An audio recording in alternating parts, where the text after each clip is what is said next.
there is luck, but I am much more inclined to say hard work or heart. If you have the heart, I'd rather say the heart because the heart drives the work. So if you have the heart, it will drive you. Welcome to the BoldBrush Show, where we believe that fortune favors the bold. Brush. My name is Laura Bayer, and I'm your host. For those of you who are new to the podcast, we are a podcast that covers art marketing techniques and all sorts of business tips specifically to help artists learn to better sell their work. We interview artists at all stages of their careers, as well as others who are in careers tied to the art world in order to hear their advice and insights. For today's episode, we sat down with Cynthia Rosen, a successful palette knife artist who began painting seriously after raising 6 children and having previously worked as an art educator, first exploring realism before moving into abstraction and plein air painting. After a break from art to focus on family, Cynthia returned to painting through mural projects, eventually discovering her passion for plein air and the palette knife technique. Throughout the conversation, she emphasizes the importance of continuous growth, problem solving, and self awareness in her creative process, often working on multiple canvases at once. Cynthia credits social media, particularly Facebook art groups, and networking at plein air events with helping her build a successful career later in life. She also discusses her teaching philosophy in workshops, her belief in balancing hard work and luck, and reminds artists that it's the heart that drives the work. Finally, Cynthia tells us where we can see more of her artwork and stay posted for her upcoming shows and workshops.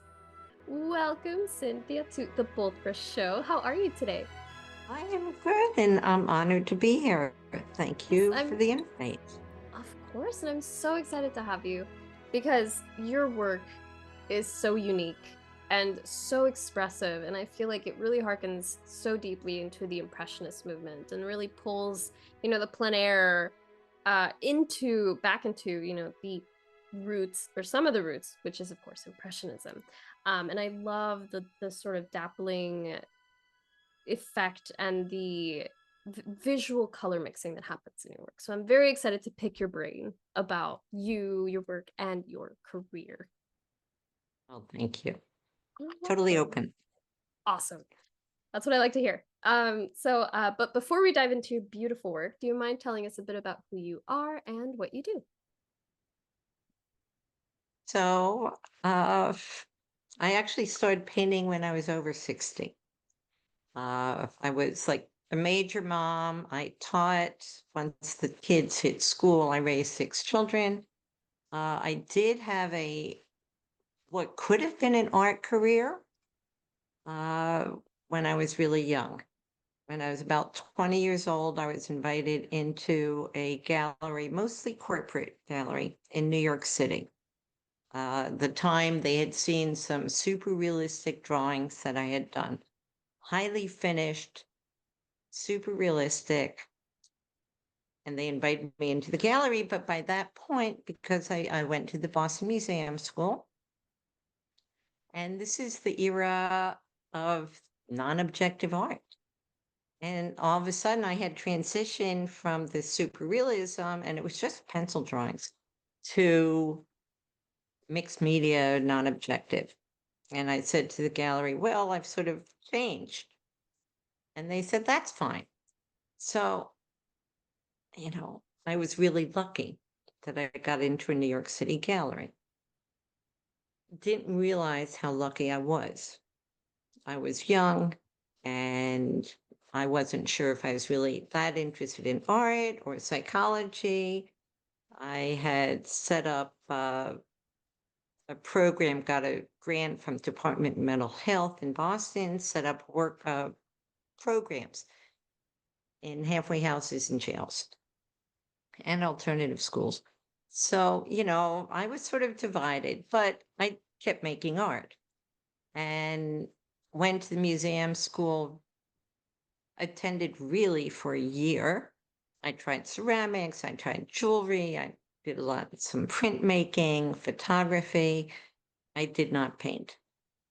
I learned how to stretch a canvas. I went into the painting studio. It's like, so how do you start? Well, this is how you stretch a canvas. So I did that, but I never followed up beyond that. And my second year, here I am setting up art programs elsewhere. So I would just do my art in the evenings when I'd get home from work. Back in those days, to get credit at school, all you had to do was submit a portfolio at the end of a semester. And they either gave you credit or they withheld credit. So I graduated because I'd accumulated credit. Didn't realize until many years later that I really missed all the wisdom I could have gotten from the instructors. But that's just sort of, young and what I'm doing. So I did apply for a traveling fellowship. I got one from the museum in Boston and took myself to a northern island in Norway. I took a lot of paper, I gessoed it, I rolled it up, flew into Oslo, stayed with some people that I had connection to for a few days, and then hitchhiked up to Bergen, where I got on a ferry, went to this tiny fishing island in the Lofoten Islands, and sat there and painted. So that was the beginning of painting. I could study what I wanted to do was study light, which is what I was able to do because it never got dark. Now, summertime, it's light year, maybe gets to dusk, in the middle of the night, then it starts to get light again. So I was there for about 5 weeks on the island and came back home, moved to Vermont, and I painted for about a year and a half. And then sort of, I didn't have a gallery, but somebody had seen my work and had a show at the State Department at the governor's building in Vermont. And then moved on, did other things, went to Vail, Colorado, still was feeding some non-objective work to the gallery in New York. And just started to live life. Worked in Vail, Colorado, moved to Florida, painted outside because there was no place to paint inside, and just did these large skyscapes because I didn't like the landscape, and did that for about a year. So in total, in what I consider my youth, I maybe painted a total of about 2.5 years. Then my husband and I started a family and realized there was no way I could make art and be the kind of mother I wanted to be. I really, one of those soccer moms, always with their children. I had 4 children of my own. I raised 6. I had my 2 stepsons that moved in with us. And, was busy. Got my teaching certification and became a teacher. So life took me sort of all over the place. Went through a divorce, was teaching. When I remarried, I moved away from Vermont, left my job. My husband did not want me to work at the time. He wanted me to be available to travel when he could. And so, I dealt with cleaning up a house, and I don't even know how I spent my time, but eventually discovered plein air painting. It's like, I need to do something. And the reason it was painting was during this time period, about 2012, I discovered that a restaurant in New York City was looking for murals. I had not done murals per se, but while my children were growing up, I volunteered. I did costuming for the community theater, and then I did backdrops for the stage. and discovered, painting 30-foot oleos with a 1-foot roller just was heaven sent. I had seen somebody else do that for me, and they left, moved to Scotland, so I'll fill that spot. Anyway, the situation in New York, they wanted to see a portfolio, which I didn't have. I did a 3-foot square realistic painting, and I said, look, I'm a chameleon, and I showed them a little bit from the murals, and I had painted, the backdrops, and I had, during the time, painted a couple of murals in a restaurant in Long Island when I was living there, things here or there. And so they said, well, let's see what you can do. Do you do one at a time or more than one at a time? And I said, well, I usually do more than one. They said, well, we just want to see one, and then we'll let you know. I walked all over the restaurant, measured it on my drive back from New York after meeting with the owners. I jotted down ideas of what I could do.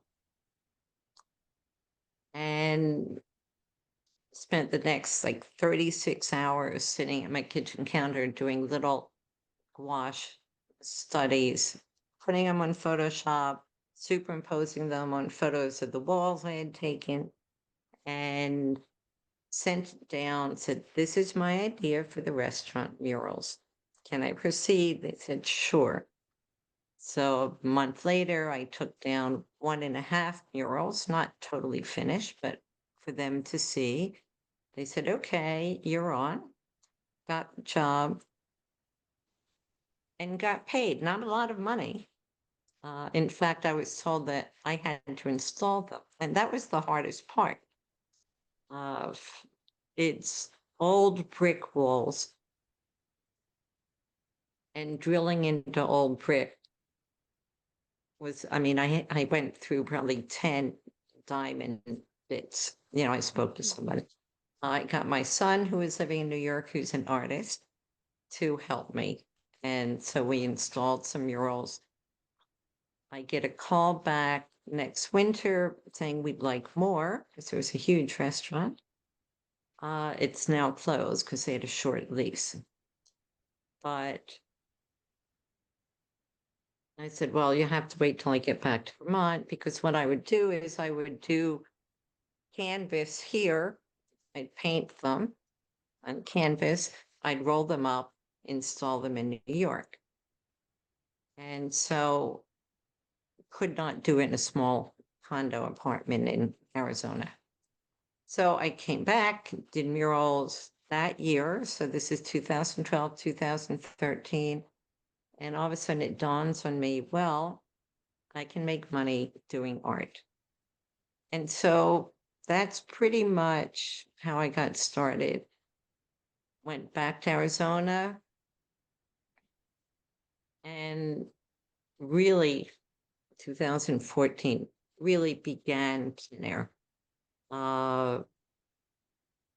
We were in a condo, no place to really paint. I did not know how I wanted to paint. So I set up an easel and I took 2 panels at a time.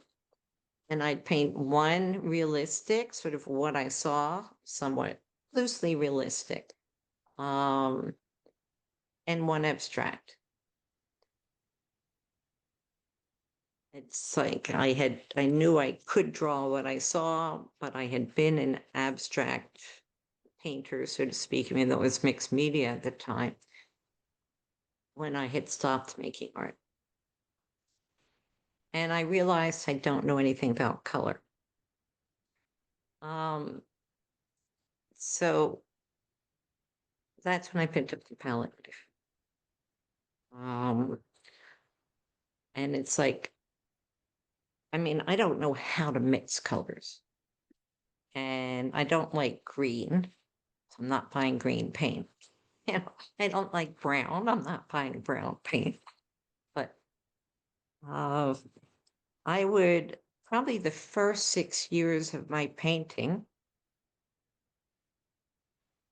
was palette knife, and the majority of my pleasure was seeing the colors I could mix. I mean, and whether the color was in the landscape, I'd include it because it was just such a beautiful color. And I think that's how I transition to the palette knife. So the palette knife, you use thicker paint. And I just reveled in color. And what had happened was my abstract nature sort of melded with my interest in painting what I saw. And it just fit in plein air. I mean, I remember I was in Arizona, there was a Scottsdale Artists League, and it's like, I don't know what that is. I didn't know any painters. I joined. Well, you can't show with them if you haven't been participating for 3 months. Well, I'm only there during the winter, and I like to paint outside. So I did ask the people, anybody paint outside? And I got connected uh, with a woman who lived in Carefree, Tony, and she would take every Wednesday, she'd say, okay, we're going to go here, or we're going to go there. And I called her, can I join? She said, sure. And the first time I went, I took little boards. I said, so what is plein air? I mean, I had been painting outside, but I just didn't know anything. And so she said, well, 85, 90% of the painting should be done outside, on site. It's like, okay, that's fine. I do not like going inside to edit a piece. I feel only on site do I really grasp what I'm seeing, what I'm feeling. It incorporates the sounds, the breeze. Hopefully it's not freezing cold, but I really did not like to bring the work inside.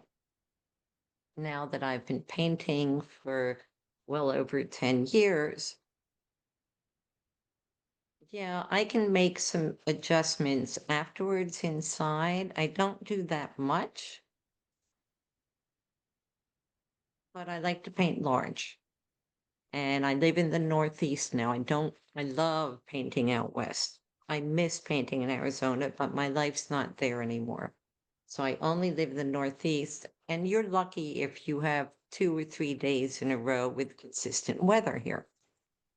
So yeah, sometimes, I mean, I have a large painting that I started painting off my deck, and it was basically a sunset. You know, the clouds were pink, the mountains across the valley that I live in are not really what's in the painting. It's more about the sky. So the painting's sitting on an easel until we get another sky like that. Meanwhile, today we have snow. But yeah,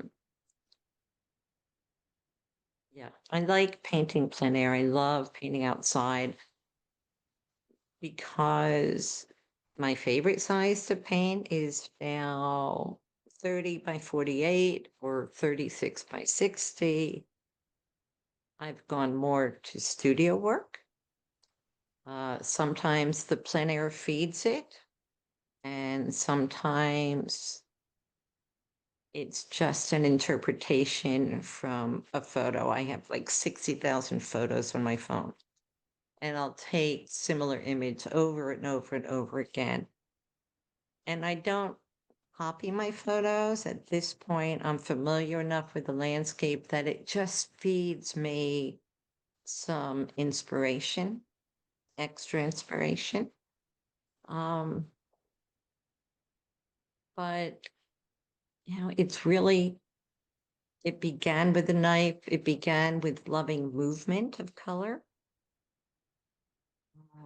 People have said when I started, it's like you paint like Matisse, or you paint like, Cezanne.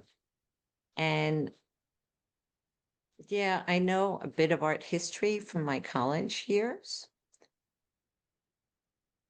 but that's not what feeds my work. It doesn't inspire my work. My work is just this constant growth, and it's changing. So, let's see. One thing I did not include was because I was in art school, but I would drive like 40 minutes to work to this halfway house, or that's alternative school. I was seeing the world move by constantly. And so visually, it's what fed me. And I think I have an interest in movement, which is what I've included with my use of color and the palette knife, which is such a very quick touch kind of stroke that it is embodied in my work.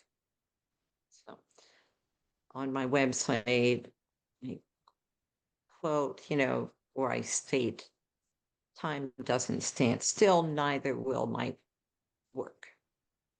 And it's really how I feel. And I think anybody who wants to be an artist or who is an artist should expect or hope that their work changes, that it grows, that it's organic, the whole process is. So, next question. I can take a break from talking now. Yes. No, but that is, yes, I agree with all your points. That life, like you said, time isn't something that stays still. Nothing is stagnant. Not really. Everything's in constant flux, and as I say, the only constant is change.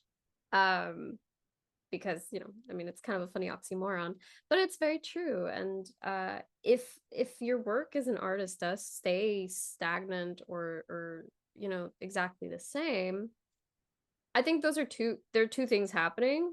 One is maybe there's no personal growth happening, or there's something happening where you're forcing your work to stay stagnant, which is very interesting too. But I think it's the natural, progression that happens where just work changes as we change, right? Because we're works in progress, our work is work in progress. And it's, this endless dialogue between artists and artwork that just naturally happens. Yeah.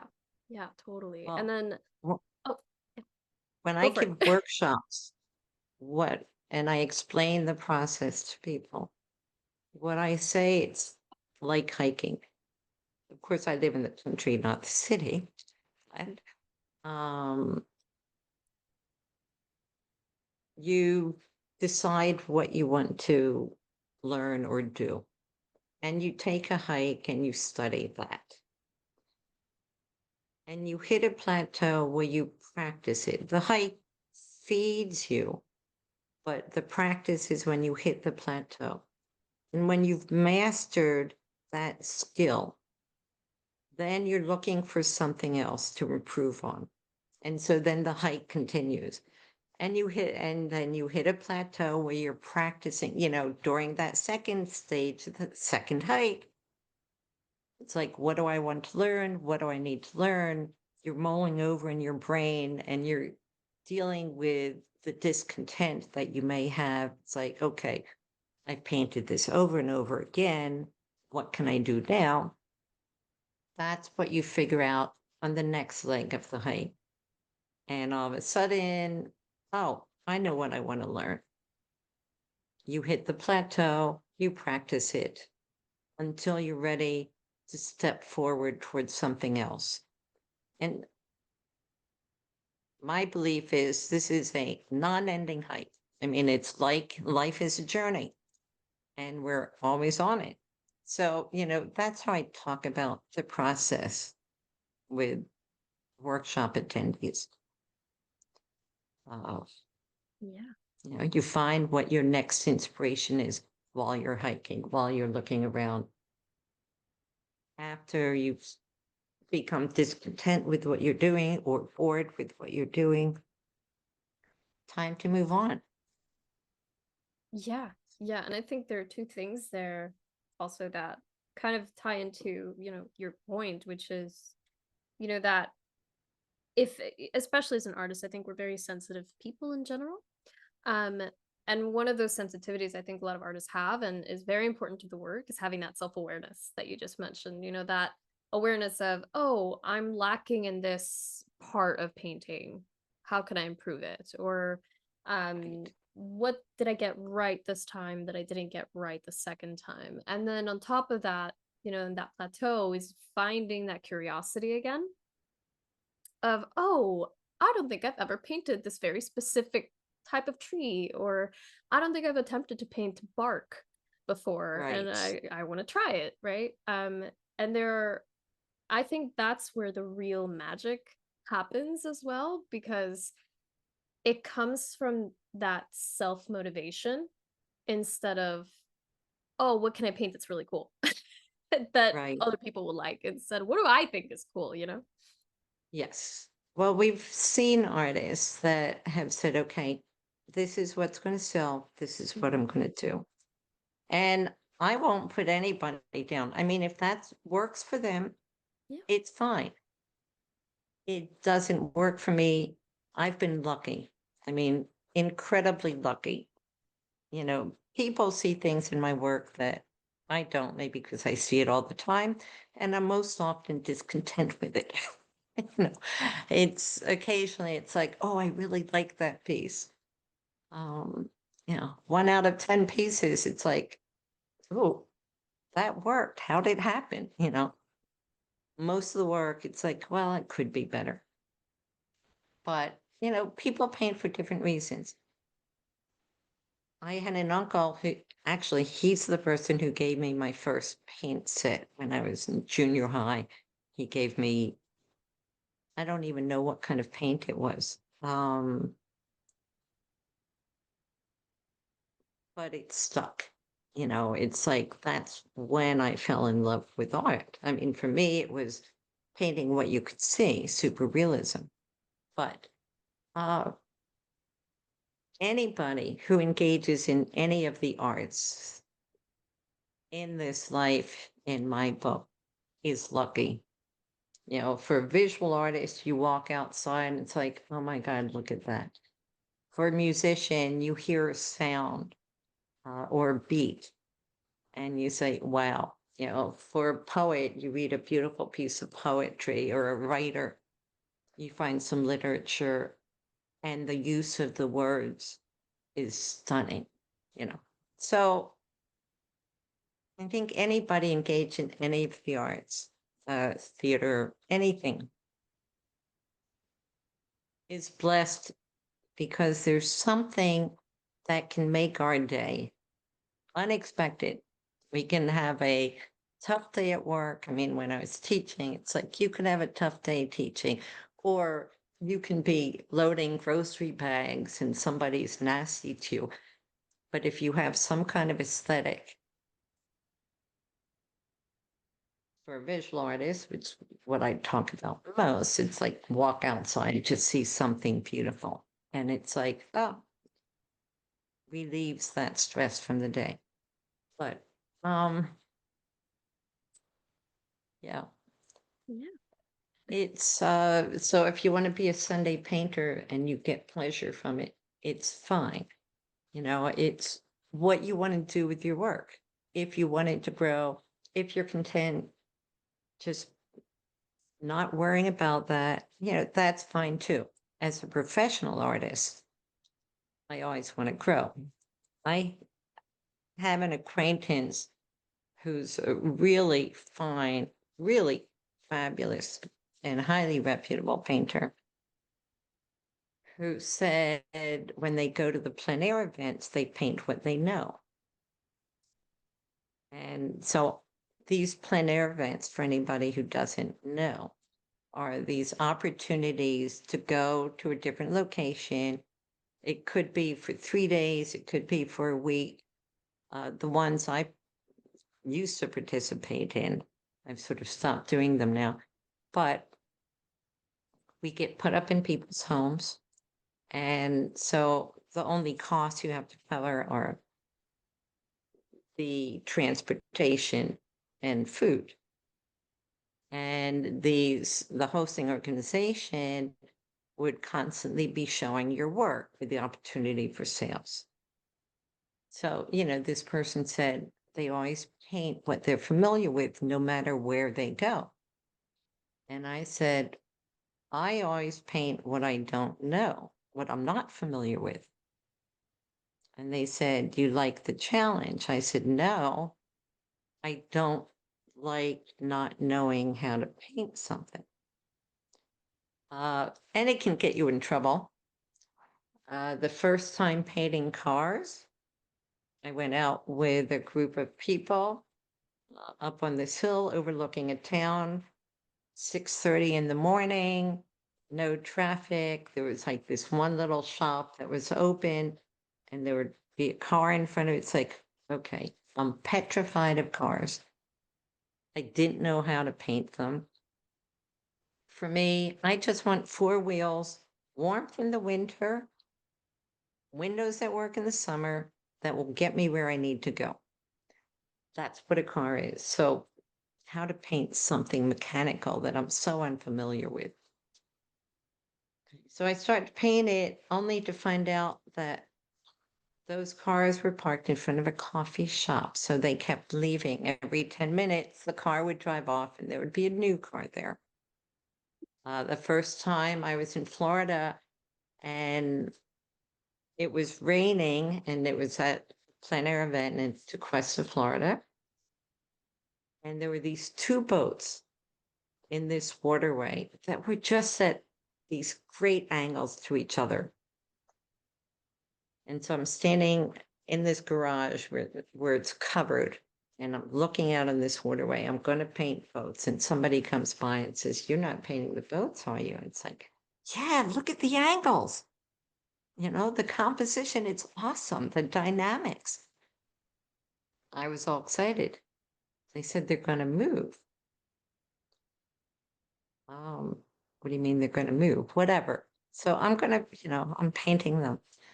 Well, yes, the current is constantly shifting. The boats are constantly shifting. And finally, I wiped one out and just painted the other. I kept waiting for, okay, it's going to come back this way. Well, that didn't really quite happen. So, and this was a quick draw. So you're timed. You have an hour and a half, 2 hours, whatever you have to complete the painting, get it framed, and display it. So for me, it's like, I will go where there are boats because I don't understand boats. I am amazed that somebody had that kind of mind that they could, if you look at the skeleton of a boat, it's gorgeous. I mean, how they decided to make the curves so this thing would cut through the water the way it does. It's just amazing to me. But for me to paint a boat, I've been on a couple of cruise ships, and in terms of a fishing boat,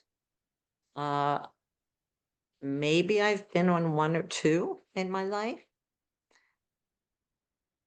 So I don't understand boats. So if I'm somewhere where there are boats, I want to paint boats because I don't get them. So, it's not the challenge. I just don't want to be incapable of painting something. And I don't perceive it as a challenge, but yes. So our work is growing. For me, I like that change. It can be frustrating. I can do a horrible painting. Happily, I paint on ampersand gesso board, and I've discovered that, I can sand it down a year later after the paint is all dry and cured. I can sand it down and use some of that residue color that's left on the board, and you incorporate that into a new painting. But doesn't mean my painting's successful. And I still don't like painting boats, even though intellectually I know they're just a shape. Uh, but I will still go paint them if I happen to be where they are, until I feel comfortable. So anyway, that's the process for me. That's very fascinating because oftentimes, we get, and I've heard these two different pieces of advice. And I think you really exemplify one of those pieces of advice, which is strengthen your weaknesses. Which is, it's one of those components that is very useful as an artist. And you need to have some sort of temperament that lends itself to resistance to frustration. Because it's very easy to give up, throw in the towel, and be very, very angry when things don't work. But then the other piece of advice, which is kind of the opposite, is, work with your strengths, right? And kind of avoid the difficult things or the things that are more challenging.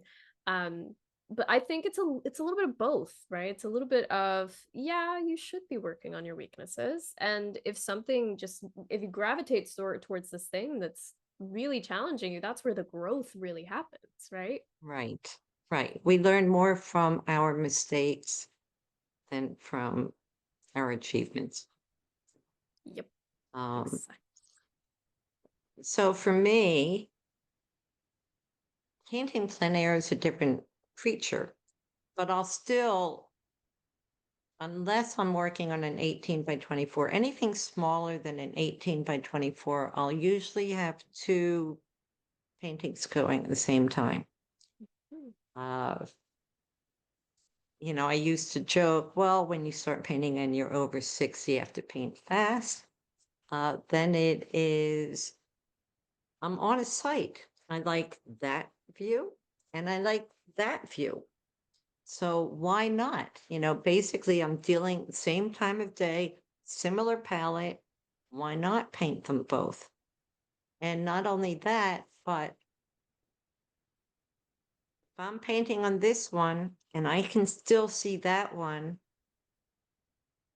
I can problem solve that an issue that I'm having with that one. When I'm in my studio, I have 5 easels going. So I'll have 5 paintings. And even if it's a plein air, I can still see it. And I've turned my living room into a studio. I mean, I have another room that was going to be my studio, but I live here alone. What am I using a living room for? In all the years that my first husband and I used to entertain, because we like to cook, we're foodies, so to speak,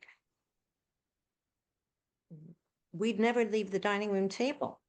Everybody would sit and we'd sit around and talk around the dining room table. I would say maybe 1 out of 20 times would we move into the living room. We're all comfortable at the dining room table. We have a slow meal and we continue chatting there. So it's like, this is my life now. I have quite a few grandchildren and there's another room that they can hang out in, or play in, playroom, so to speak, family room. But, at Christmas, yeah, I push my paintings back against the walls. It's a large room. It's fine. But this is my life. And I have a cathedral ceiling. My bedroom's upstairs. I can look down into the studio. So I can come out of my room in the morning and look at my paintings and do some troubleshooting. Or I can be in the kitchen and look at my paintings. By having 5 easels up, I might be working on these 2. Let this one dry a little bit or just take a break. As I said, I've got one on my easel where I'm waiting for another day where the sun hits the clouds right, we will, it's white and snowy now, but we're supposed to have sun next week. But, I'll work on that painting then. But in the meantime, I have not resolved what I want to do with the hills below that sky. And so I can sit here and still look at that painting, even though I'm not painting right away, and say, okay, yeah, that side, because I do make up a lot. The kind of work I do, it's not dictated by what I see. What I see gives me the idea. So I have a left corner that's totally unresolved. Do I really want to put hills there? Do I just sort of want it fade out?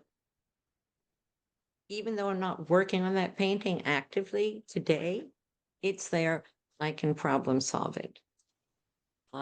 Other paintings, it's like, okay, I need a break from this one. I'm going to work on that one. It gives me the flexibility. And as I said, when you're painting plein air, having two out there, I went out with a friend to paint, and I actually she takes a lot more time than I do to paint. She takes more time to think about it, even though her painting would be considered abstract.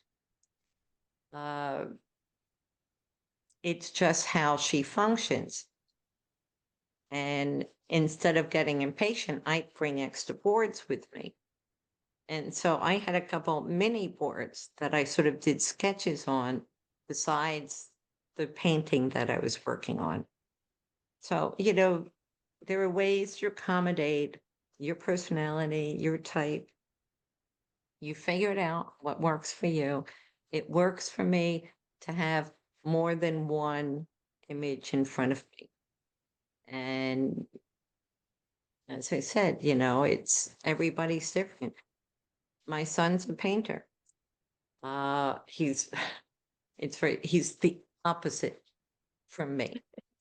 He will use a 00 brush on a 4-foot canvas and be exacting. And I am just like, throw the paint. I torture myself with, okay, there's a little spot here that's not working, but it's just part of my process. So we're all different. But, he still has more than one painting going in his 10 by 10-foot apartment at the same time. For him, it's more, this one needs to dry, but he still problem solves. And occasionally I can send him a photo. It's like, Ian, what's wrong with this? I'm not getting something. So it's really helpful to have other artists to talk to. I mean, that's a treat. For people that live in the city, to be able to work in a studio building where there are other painters, that's the ideal. In the country, I don't have that. But I can call my son. My daughter knows another daughter's a fashion designer. There's a lot of sort of points of view I can get. But and when I go into New York, he'll say, so what do you think about this here? And I can give him feedback. But yeah, our process is different, but he still keeps a number of paintings in sight because of that problem solving issue. And when I teach, if I'm talking too much, go ahead and tell me to stop talking. But when I teach, I often warn people, I said, look, you're going to be tired at the end of the workshop. You'll be exhausted because it's problem solving. Painting is problem solving. I don't care what medium you're using. It's easy to start a painting, finishing it, getting it right. It's constant thought and problem solving. So yeah, people are surprised. It's like, I'm just painting, but I'm exhausted. It's like, Yeah, because I'm constantly saying, well, what about this here? And what about that there? Did you consider this? What about the relationship between this shape and that shape, or where those two shapes are placed? Okay. Are they two parallel? And what does that make the viewer's eye do? If they're the same size or repetition, was that intended and why? So it's problem solving. So for me, having half a dozen paintings around in process works. Oh, that's awesome. That's honestly, that's so genius because I mean, I've actually reached that point as well where I started a painting and then I really want to keep going, but I know that to achieve the effect that I really want, I have to stop. Because the paint has to dry because I Right. want this Right. layering effect to happen. But now I feel like, okay, I feel like I'm being, prevented from like, I have this impulse to continue, but I can't keep going. So I also have another painting that I started and I also just like to like have them both. Like I wake up in the morning, I turn and I see them and I'm like, okay, that's what I want to do, or that's what I want to do. And I think it might be time for me to do what you're doing and have just like five. Because I mean, it is very genius to have that because sometimes a solution to an issue in one painting is in another painting, right? Where it shows you like, oh well, this Right. is what's happening here, and that's similar to what I'm struggling with over there. Let me just do that, which is very genius. I think I really love that you mentioned that about having that sort of figuring out what your personal process is and having kind of like that, like I mentioned earlier, self-awareness to understand what are my unique needs as an artist, what are my unique needs creatively that will help me achieve this goal, whatever goal it may be, of problem solving this image, right? And I love that you mentioned that it's constant problem solving because I have the same perspective. And the reason I think a lot of people get tired is because there is something that exists which is called decision fatigue. And you can get very tired. I mean, this happens even if you're not an artist. If you're constantly having to problem solve, problem solve, problem solve, yeah, you're gonna get very tired because your brain is on overdrive, and actually your brain uses the most calories of your entire body just from existing and thinking, right? Um, Crazy. so I love that very much. It's very genius to have, multiple paintings going if you have the temperament, to that requires that I need this and this and this and this, right? Right. I mean, Yeah. as you said, it's the temperament. Everybody's different. Absolutely. It's and part of the journey is finding your process. What works for you? What medium works for you? I mean, the medium doesn't matter. What matters is the image. Yeah. Okay. And if you're going to put it out there as opposed to putting it in a closet or just gifting it to your, friend, even if you gift it, you want to understand how the viewer is going to see it, how they'll perceive it. Um, so yeah, it's a fabulous process. It's an interesting process. You could write about it all day long, Oh, and never yes. tire of that. But Absolutely. some people are much more content in certain ways. I'm not Mhm. one of those people, I guess. You know, I Yeah, know no, what I works totally for relate. me. Yes, and again, it's that self-awareness, and it's like, for example, like because you mentioned the medium thing doesn't matter. I love that you mentioned that because I was even thinking when I was working on this piece, I was like, maybe I shouldn't do oils because I need to move. I have this, impulse to keep going. But the oils slow me down. So of course, I love oils. I don't want to give them up. So having multiple paintings is definitely the way that I'm gonna have to go for sure. Right. Yeah. Well, I Yeah. just gave a workshop this past weekend, and I had one person there who sent me some photos of her work before, and she was talking about it, and it was evident by what she had sent. We had met before. She was in Vermont for a retreat Uh, I went with a friend and we sort of did a demo one evening. So we had met before. So she sends me some images, and there was an evident sensitivity there. But, she's writing, she wants more saturated colors. Well, the way she's using her acrylics is more like a watercolor. Mm. And I took in some samples of some acrylic pieces I had done and said, this is the same medium, but it's used in a different way. Look how, dense. I also took in some gouache. She can't use oils, and there's some health issues. And it's like I said, stay away from pastels as well because of health issues. But I took some gouache for her to try. I said, if you want something solid feeling, the opacity in gouache is going to work for you.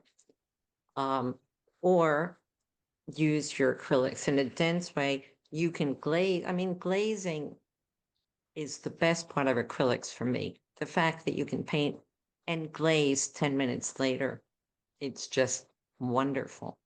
So with oils, you have to wait. My son glazes. That's why he has so much drying time in between in his process. But, and I mentioned casein. I mean, there are other mediums that you can use that won't have the same health impact as oils or so forth. But yeah, and another person, it's finding what works. Another person, I showed her a different way of starting that will speed up the process, and it's looser. And I did a demo showing how I create trees, not by painting the tree, but the negative space behind the tree is what creates the tree.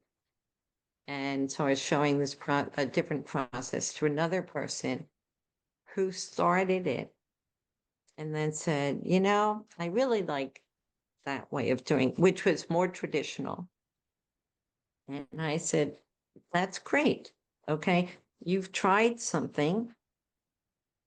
And the next piece she did was fabulous. It's a small piece and it's not totally finished.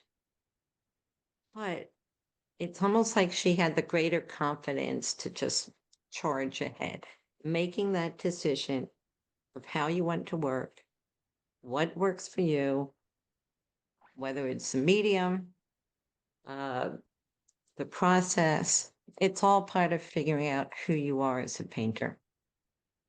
If you've been enjoying the podcast and also want to ask our guests live questions, then you might want to join our monthly BoldBrush Live webinars, where our guest artists discuss marketing tips, share inspiring stories, and answer your burning questions in real time. Whether you're a seasoned painter or just starting your creative journey, this is your chance to connect, learn, and spark new ideas. And whether you're stuck on a canvas or building your creative business, this is where breakthroughs happen. Don't miss out. Ignite your passion and transform your art practice by joining us. Our next BoldBrush Live webinar is coming up on the 4th of December with our special guest, Kevin McPherson. You can find the sign-up link in the show notes. At BoldBrush, we inspire artists to inspire the world, because creating art creates magic, and the world is currently in desperate need of magic. BoldBrush provides artists with free art marketing, creativity, and business ideas and information. This show is an example. We also offer written resources, articles, and a free monthly art contest open to all visual artists. We believe that fortune favors the bold brush. And if you believe that too, sign up completely free at boldbrushshow.com. That's BoldBrush show.com. The BoldBrush Show is sponsored by FASO. Now more than ever, it's crucial to have a website when you're an artist, especially if you want to be a professional in your career. Thankfully, with our special link, faso.com/podcast, you can make that come true and also get over 50% off your first year on your artist website. Yes, that's basically the price of 12 lattes in 1 year, which I think is a really great deal, considering that you get sleek and beautiful website templates that are also mobile friendly, e-commerce, print on demand in certain countries, as well as access to our marketing center that has our brand new art marketing calendar. And the art marketing calendar is something that you won't get with our competitor. The Art Marketing Calendar gives you day-by-day, step-by-step guides on what you should be doing today, right now, in order to get your artwork out there and seen by the right eyes so that you can make more sales this year.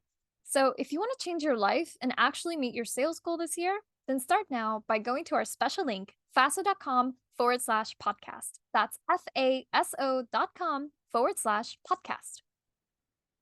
Yeah, you just made me realize something very interesting. Because it's one of those mysteries, in my opinion, where you can look at a painting and you say, wow, it just hits you like a ton of bricks. It's beautiful.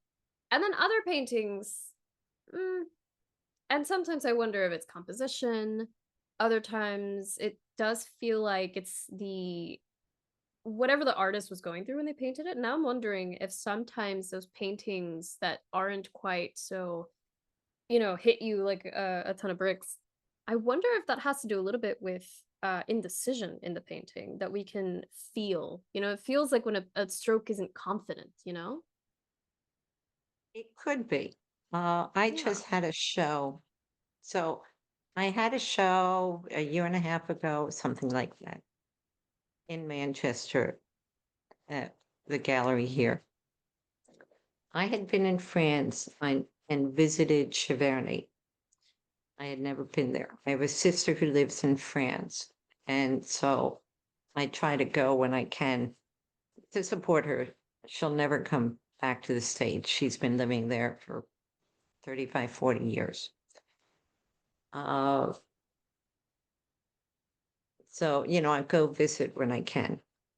And we went to Cheverny, and I just came back Cheverny on my brain. And so I did a Monet series and had a show. I did a 5 by 11 foot painting that's in the gallery. And then some more smaller ones, 3 by 4, 3 by 5 foot ones. That year, I really knew what I wanted to do. I mean, that period, and culminated in a show. And now, for me, I am so affected by my surroundings. I have not been out to those gardens. I have my own garden. I've been to other gardens, but that's now estranged from me. I can't put my head back there. For the winter, I'll be painting snow. Next fall, I'll paint fall because I'm just tied to the world around me visually. Can't separate well. But a few years ago, I was discontent with my work. I usually am. Wanting to change it. I'm tired of just these small plein air pieces. Do I want to go abstract? What do I want to do? I don't know. And so I was offered a show at a gallery, one of my galleries in Stowe, Vermont this year. My work's in transition. I mean, I can't help that. And when I first said yes to the show, I'm thrilled and honored. It was a year ago. I didn't know where my work would go, but I ended up writing to the gallerist, 4 or 5 months before. I said, the title of the show is Across the Spectrum, because I'm going to have some pieces that are more abstract. I'm going to have some pieces that are more realistic. Right now, my work is in transition. And that's what I have to show. It's all done by me. And there was this little sketch, which I just picked up a few pieces. The show went really well, sold really well. I picked up the few leftover pieces the other day, and they kept a few. And one of the ones they kept was just a little study. It's not fully developed color-wise, but it was just a study of this tree, and that is nothing like my palette knife paintings. So for me, different stage. Now I think, yeah, I mean, I tried some abstractions. I have some canvas hanging on my wall I can throw paint at, but it's not satisfying. I thought maybe it would be. Paint, ink, whatever, charcoal, have fun, but it's not where I want to go. So I did a floral piece that's much more abstract in a way, a lot of movement. I just needed to let loose. So I took my arm and, you know, move, lots of movement, large shapes. A gallery in Maryland that I sell at. They wanted some large pieces, and this was one of the pieces I had done this year in a transition, and it's sort of crazy and wild and fun. I send it down. It sold the next day later. So it's still me. It doesn't look like most of my work, but it's just a different time, different part of me. I think I have finally settled down with what my next series is going to be. And I like having that established. I'd like being able to work on a series with some idea of where it's going. It's like you finally find the road that you want to travel. There are 5 different ways to get to this town. This is the road I want to take. So, I do feel like, okay, I've tried different things. I spent 2 years being discontent. I finally spent a year trying things. Now I know what I want to do. So there's some comfort in that. But once again, part of the process and the hardest part is finding who you are, finding your voice, being true to yourself. Yeah. Yeah. Again, it's that self-awareness, right? It's that constant searching, looking, thinking. It's yeah, I think that's also one of the things that best exemplifies, what it means to be human, right? That search for fulfillment, and it's just such a fascinating thing, because it's never ending. And yeah, and it's so reflected in the work of an artist as well, those stages that they go through, especially long term through an artist's career. It's like, when you look at like early Titian versus late Titian, it's a huge jump, it's a huge change. And I think it's also very reflective of the life that you live, right? You can't have the art without the artist. Right. Yeah. Right. Yeah. And for me, it's life I can now live. I could not do it while I was raising my children. Mm-hmm. Yeah, It's, I can imagine. so Yeah, but what matters is, you went back into it and you said, this is calling me, this is what I want to do. And that's actually the perfect segue into asking this, because I'm very curious. What was it like for you when you went back into painting and you realized you can make a living out of it? What was that transition like for you? So what I did initially, I had done the murals. It's like, okay, I'm going to paint. I posted on actually, I joined Facebook plein air groups. And really, I learned more there than anywhere.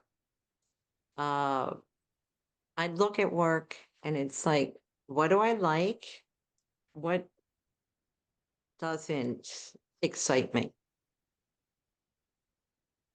And by seeing what doesn't excite me, I learned as much from that as seeing what I liked. Okay. And using what I liked to sort of model where I went. As I said, mostly the need to learn about mixing color is what moved me to the palette knife. and the fact that I did not want to forsake that beautiful color I made, but I want to include in the painting. But it was really from Facebook that I learned a lot.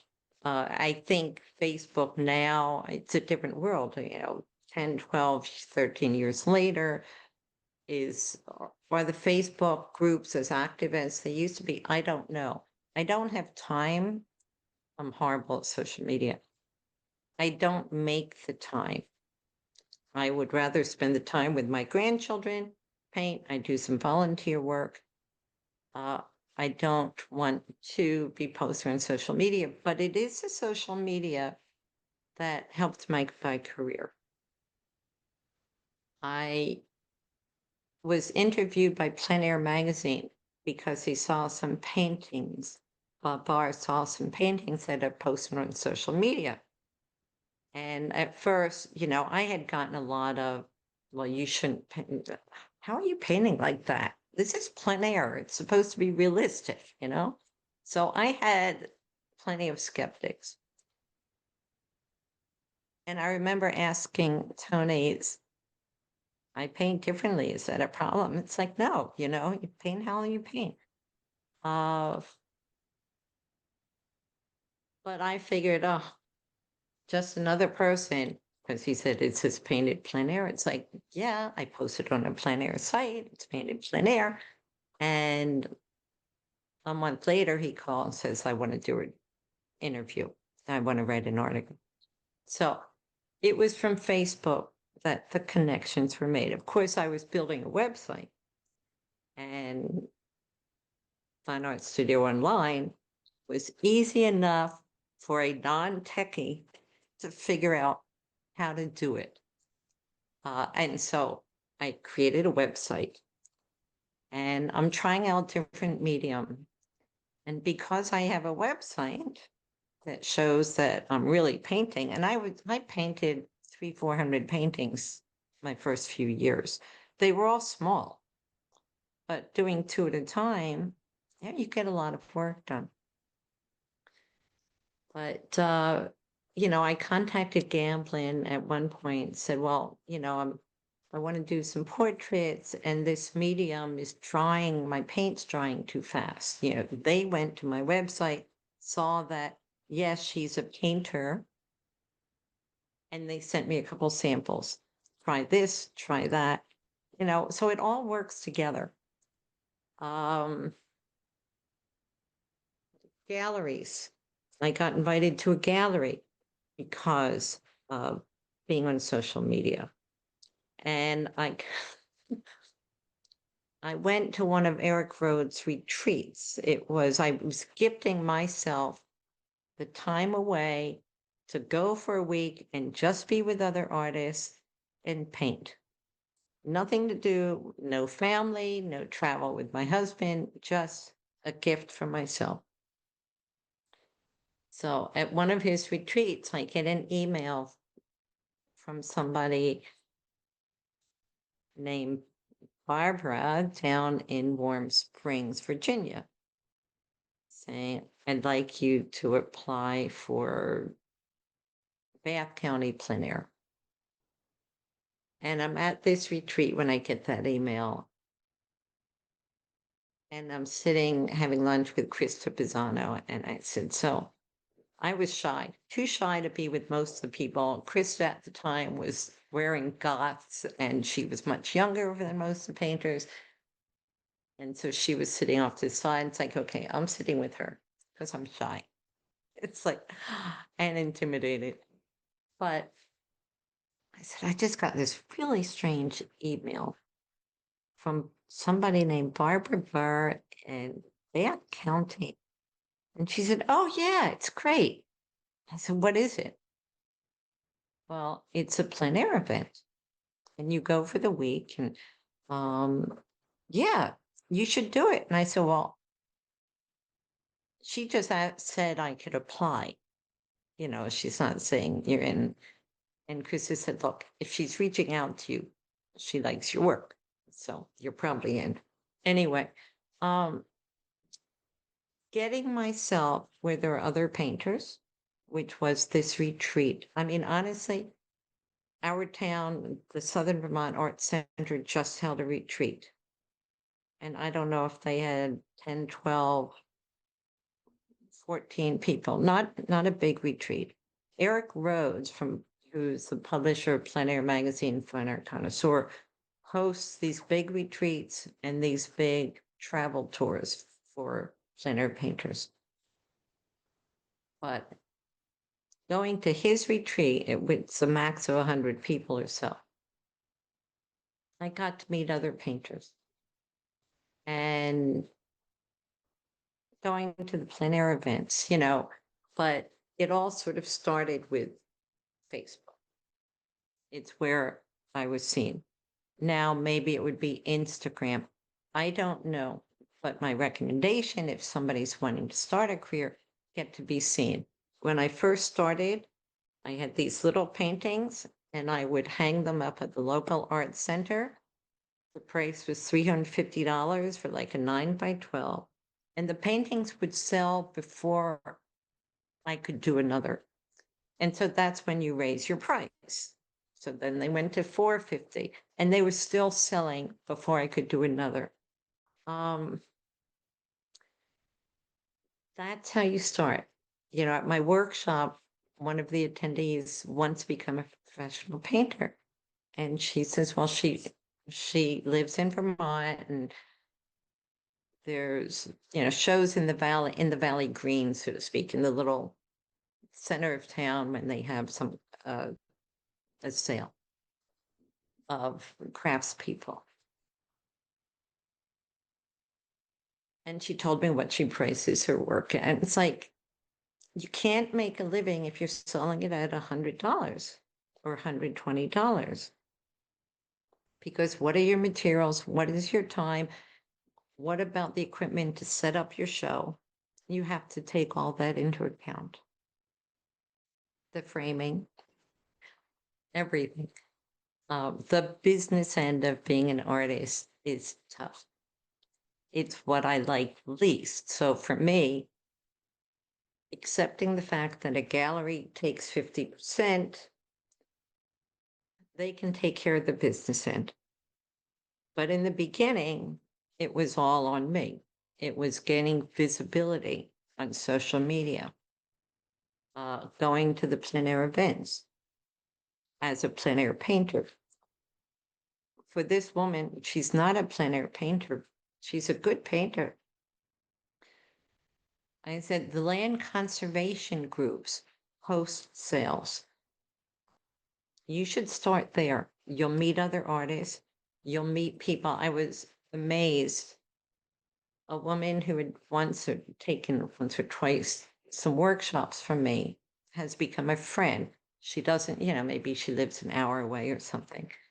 And she's come to some of my shows, and regrettably, when she's had a show, I've been out of town or something or other. So there was a show she was participating in, and I went to it. It was a land conservation show.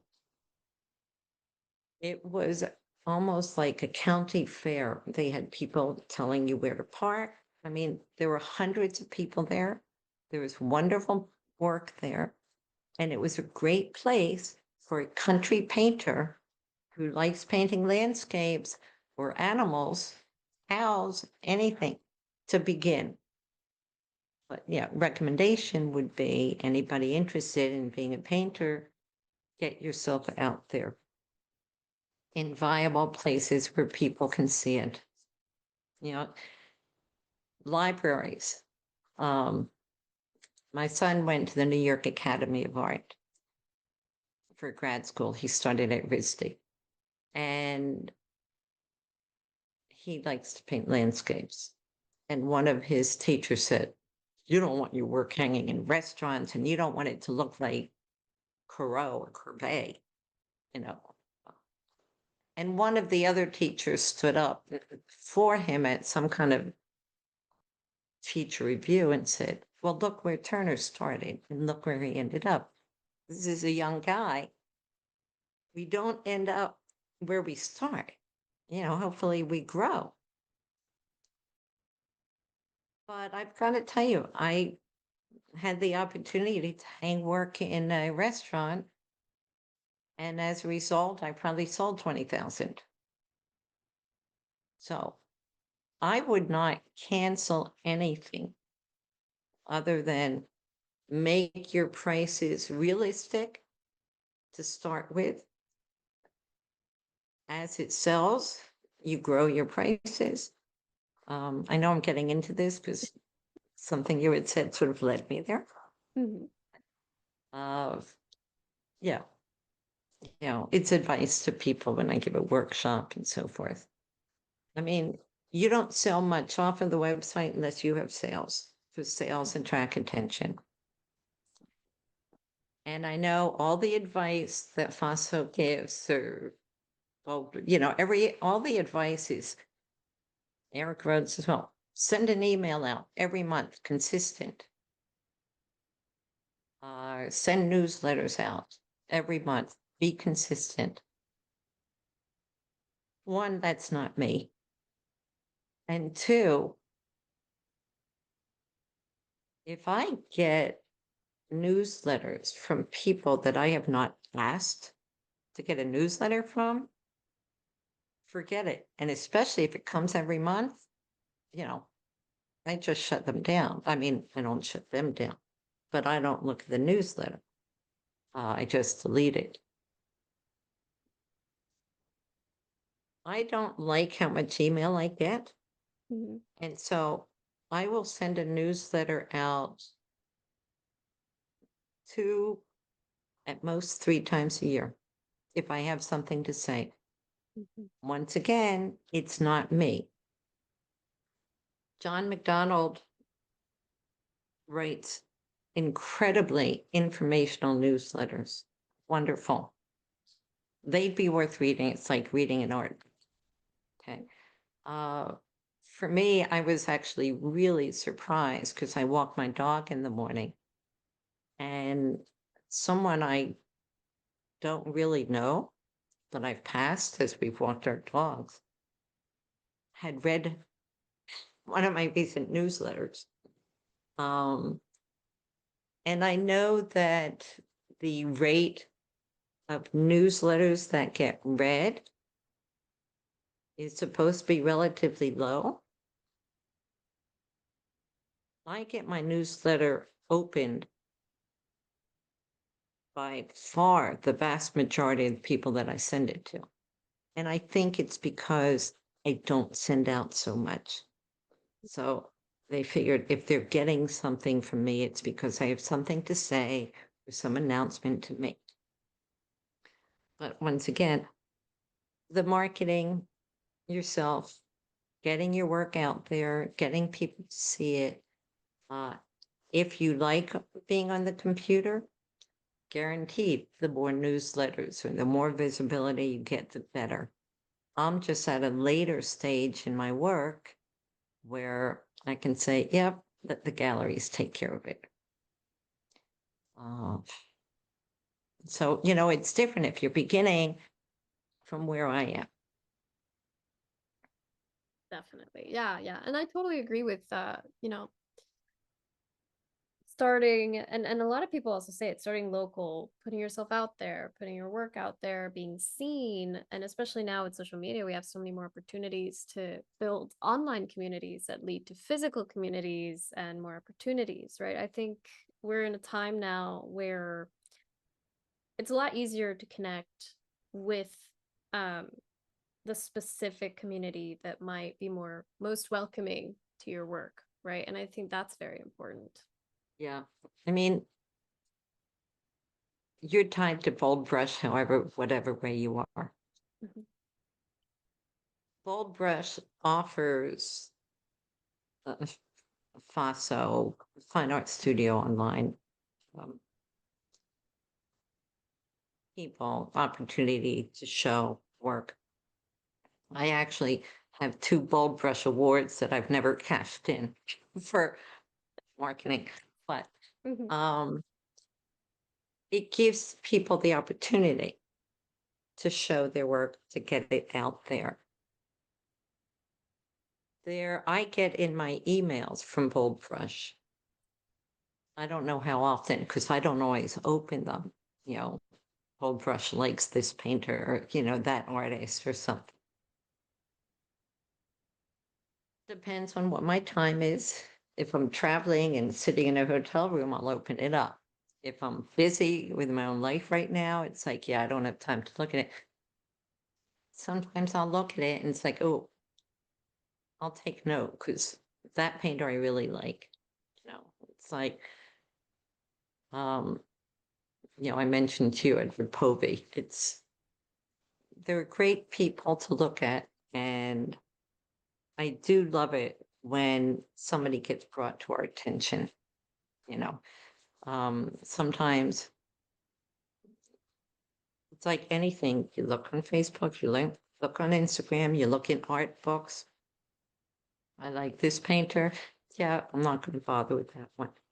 The ones you really like, you look up, put a star next to their name or log in on your phone, take a photo of their work so you know when you're sitting at an airport or sitting at a bus station, you can log and delete photos. Oh, it's like, oh yeah, that person I want to look up. It's there. So, yeah, there are a lot of ways, but as I said, if you want to progress your career, you really want to get out there. And I don't care what that teacher at New York Academy said, you don't want to be in a restaurant. If it gets your work out there, why not? Yeah. You Um, never know who sees your work. You never know what eyes are on exactly. it. Yeah. Exactly. And there's something also that you mentioned the last time we spoke about luck and how you think luck has Oh, also yeah. influenced your success. Do you mind elaborating on that? Knock on wood. I think I've been incredibly lucky. Some people would say blessed. Others would say, well, you work really hard. But there is luck. Look, people are born lucky. Some people are born far more fortunate than others. I mean, life is strange beyond compare. Okay. We are blessed in whatever way we are. And yes, I've worked hard. But I do believe that there is luck. I was very lucky. My friend said, oh, you've got to come to the plein air convention when I had first started painting plein air. I said, so what's that? And I'm not a group kind of person. I'm shy and it's like not super comfortable around lots of people. She said, you just got to come. And so I said, okay. And then I looked at where the convention was going to be. And it's going to be Monterey, California. I look on the map. It's like, where's Monterey? It's on the ocean. And I called her. I said, I don't paint horizon lines. I mean, water, that's a big horizon line, it's out there in water. I don't paint that. That would be boring to me. She said, you got to come. So I went, and it wasn't boring because it's actually, there were these rocks and the water's crashing in on the rocks. And I had 3 panels up painting because it's like, I can't get enough of this. Okay. It was fabulous. But I came back and they give you a goodie bag, so to speak. You get a bag or a backpack, plein air convention, whatever year it is. And it's filled with magazines, plein air magazine, fine art connoisseur, a couple tubes of paint, some advertisements for this or that, maybe some paper samples. I come home and my husband was still out in Arizona, I would come back east for a month before he would, and I'd leave the East Coast a month after him because I have my house and my family's here. So I'd be on the East Coast longer. I'm thumbing through the magazine and I see this retreat. 100 artists, a week in Maine. And it's like, I'm gifting myself that retreat. I'm gifting myself the time to be away from everything and just paint. My husband was not super supportive of the time I wanted for painting, and it's like, I need to do this. I had made some money from doing the murals. I need to make money. I could be bagging groceries. I could be working in a store, but I've got grandkids. I want flexibility. And so I'm going to try to paint. So I'm going to go give myself a week, and which is what I did. And that's where I didn't know who Eric Rhodes was. I mean, he'd been on stage at the plein air convention, but now there are 1,000 people and I'm in the back and watching the hoopla. He drives by me and he says, I heard about you because I had 2 paintings on my easel. He said, I heard about you. Why you're painting 2 paintings? And so, we talked about it and so forth. So getting myself to the retreat and the people that came to the retreat this year, even though it was, as I said, 12, 20, 15, 20 people, really small, people get to know each other and they network. And it's from that you get started. But yes, it was lucky. Getting the job to do murals was lucky. Having the ability to make money. I had started cleaning houses with a friend. A friend had a house cleaning business and I needed something very flexible and very part-time. That was the hardest thing I've ever done. She loves it. For me, no. But I needed some way with the flexibility that was not a big commitment that I could make money. I was lucky that I got to do the murals for the restaurant New York. I was lucky that it said to me, you can make art. I was lucky that my paintings of this size went from 300 to now, that would be 4 times the price or whatever.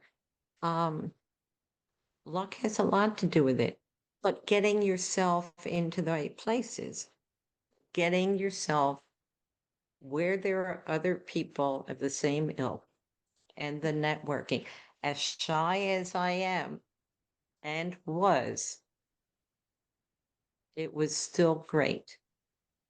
And I actually said to some people that are part of this group, I said, please don't take my shyness as a snobbery. Okay. It's just that I'm shy. I did not grow up around a lot of people. I had siblings, but they were all 4 years apart here and there, or further enough apart. And we didn't do a lot as a family. Kids were not brought to my house after school. I raised my kids totally like the opposite way of how I was raised. So yeah, I never gained the people skills that makes me feel that comfortable around people. But I was lucky that my uncle gave me a painting set and that my mother was not present. And so I could retreat and paint. And my high school art teacher sent my portfolio away. So I ended up with a national scholarship, free ride to college. I've been incredibly lucky in life. And I know how hard it is for so many people. But I also do believe that you can help that luck along. Working Absolutely. hard For me, going to a place with 100 other people is not exactly my comfort zone. Um, yeah, some people would say, yeah, but look how hard you work. But look how lucky I've been. Yeah. There Yeah, I is think it's luck. there is, yeah. Yeah, and it's good to have that balanced perspective because, I think a lot of people don't realize how lucky they are. In a lot of ways, we're born into the situation that also affects the way that we develop, right? Like if you're born into poverty, it's a lot harder to get to a certain Right. point. If you're born into, middle class, upper class, situation, you have a lot more opportunities, more ease Correct. in ways that, someone who isn't can like there's just so many benefits that we're born with that we don't recognize. And it's of course important to recognize them. And I find that it's a little bit similar to the talent versus, hard work perspective, where some people are quote unquote born talented, which I think is actually very, very rare. And then there are people who they say, I don't know how to paint at all. I was never the best in my class, but I'm going to work so freaking hard. And that always outworks talent in every sense. Talent that doesn't practice is wasted. Absolutely. Yeah. Absolutely. Mhm. Totally. No, I've seen gifted people that it's fine, Yep. but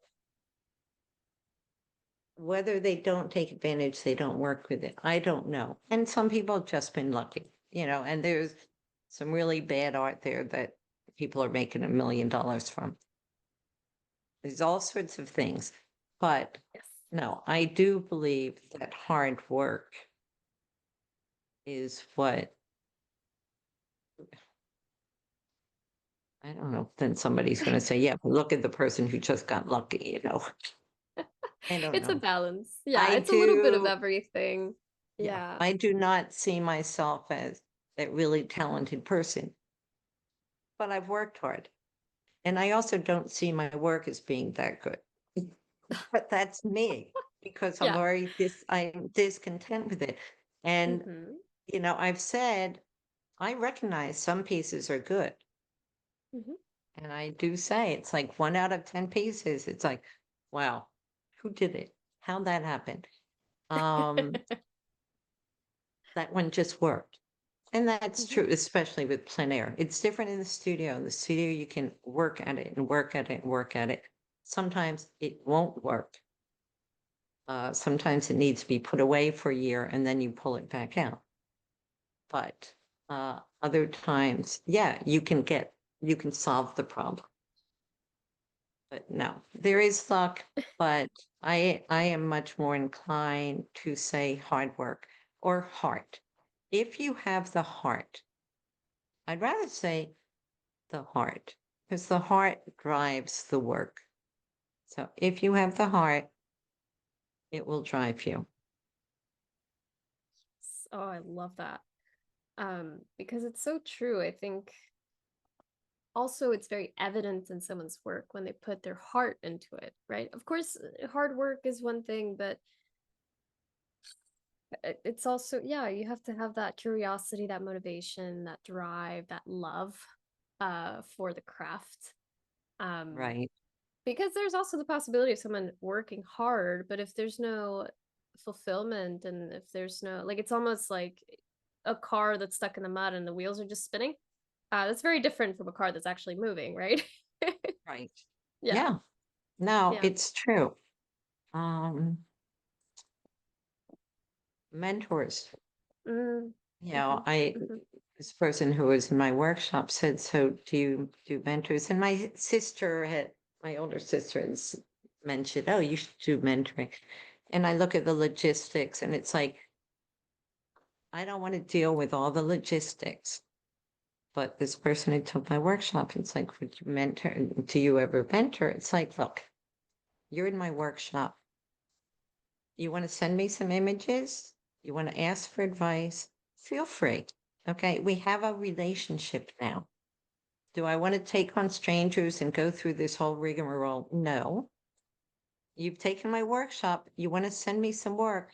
I had one person that was like sending me something every week. I said, yeah, that's too much. You want to send me something a few times a year. You want to ask for a crit a few times a year. That's fine. But I have to do my own work. So yeah, but for people that want to move on, or try something new, find somebody, talk to them, build a relationship. I am, so the workshop I just gave, the 2-day one, it was not set up with a curriculum. It was a guided open studio. So people could come in with whatever they're working on, whatever they want to do, whatever they want to try, and I'm there to help guide them. And it was fun for me. It was a nice change because usually my workshops are a little more structured, but this was just a 2-day easy thing. And it was really nice. I was surprised there were no beginners. And part of what drove that, I was doing some volunteer work at what we call the barn sale. It's a fundraiser for United Counseling Service in town. And there were a couple of women that came over to the art section, which is where I was. And they were talking, oh, yeah, we'd like to take workshop, but we're beginners. And that's what put the seed in my brain for having a unstructured workshop where I could have beginners, I could have advanced painters come in wherever you want to be, whatever medium you want to try. I am not a watercolorist. Have I played with watercolor? Have I done a couple watercolors? None that I show, but yes, I love watercolor. I won't deal with glass. I said to somebody, now that I can varnish watercolors, maybe I'll do watercolors, but I can't seem to put down my palette knife. But it's a great medium, and I've given a couple watercolor workshops, but beginner level, I'm not a watercolorist. It's just I've been asked to for a day or two, or a private group or something. But no, it was nice not defining a medium and the step-to-step process. So it's a smaller workshop, but very nice. Yeah, so get yourself somewhere if somebody wants advice. Put yourself out there, get your work seen, get yourself, if you want to learn something, if you think you know it all the more power to you. I never think I do. I had a gallery say, Cindy, you need to leave because she said, I come in, somebody said, oh, I hear you did a great piece. I said, no, it's horrible. She said, you need to leave the gallery so nobody hears you say that you don't like what you just did because we're going to try to sell it. But that's our discontent with our work. And I think we'll always have it. Yeah. Yeah. I think it's in many ways it can be important to have some level of discontent because Yes. it means, oh well, that means I can improve and Exactly. yeah. Otherwise we might, I don't know. I'd be more worried about a painting that I feel satisfied with than one that I don't. I'd feel like, okay, that means, I'm doing something wrong. And that's important because that means the next one could be better, even though I'll still be doing something wrong. I did a painting once that I brought to the gallery and I put a really high price on. I said to the gallerist, I don't want it to sell for less than such and such. And I hadn't sold anything near that price at that point.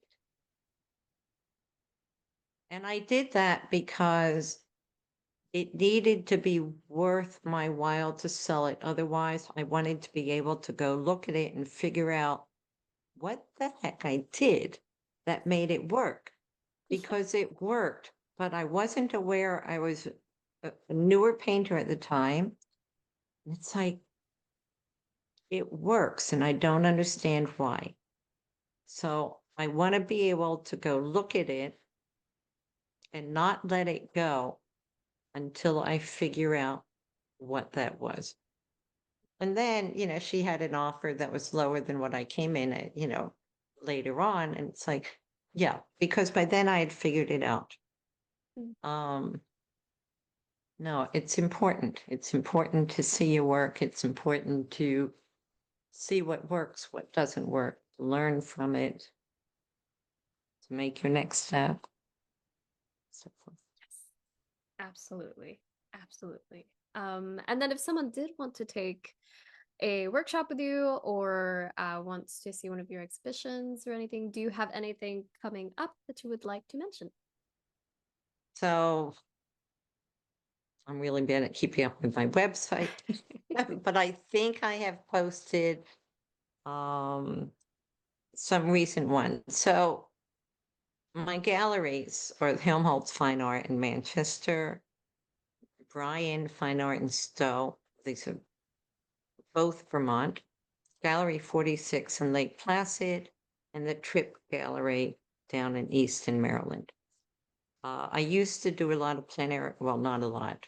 I do maybe 4 plein air events a year. And last year I decided no more.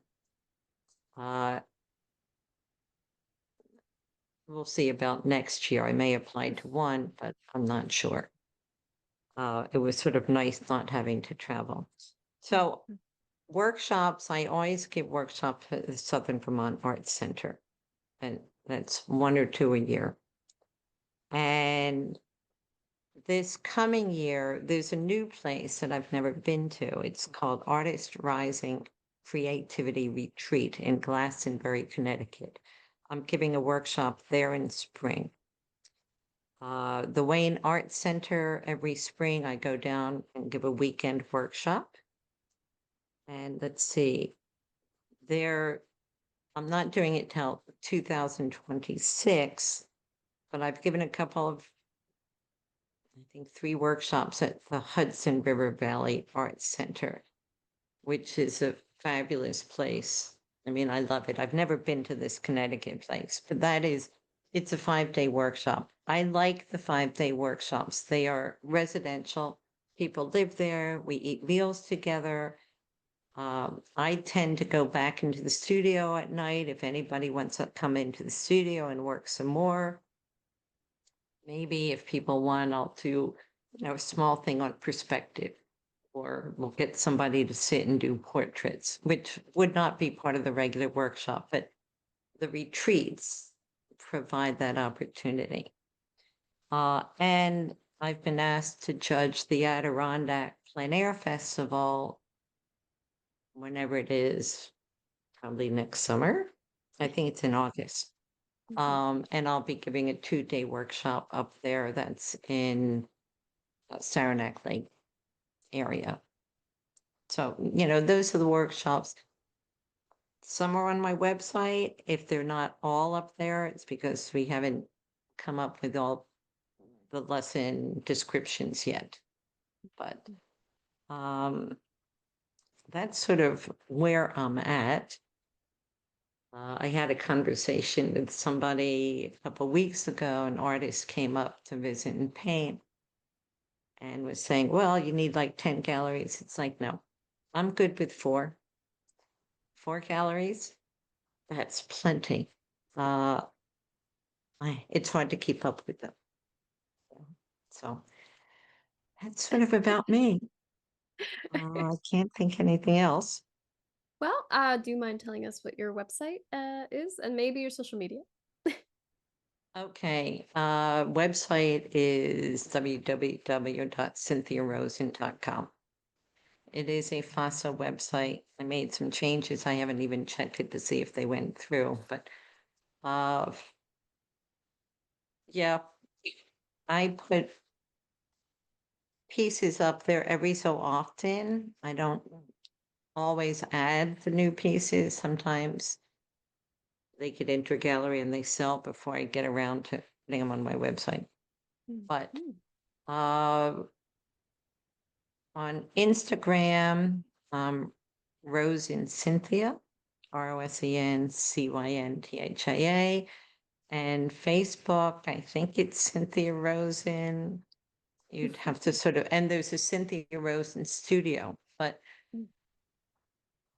that's Meta making a fancy Facebook page, which is sort of beyond what I want to deal with. So, but most of the people that know me follow Cynthia Rosen on Facebook. I can see if I can look it up right now.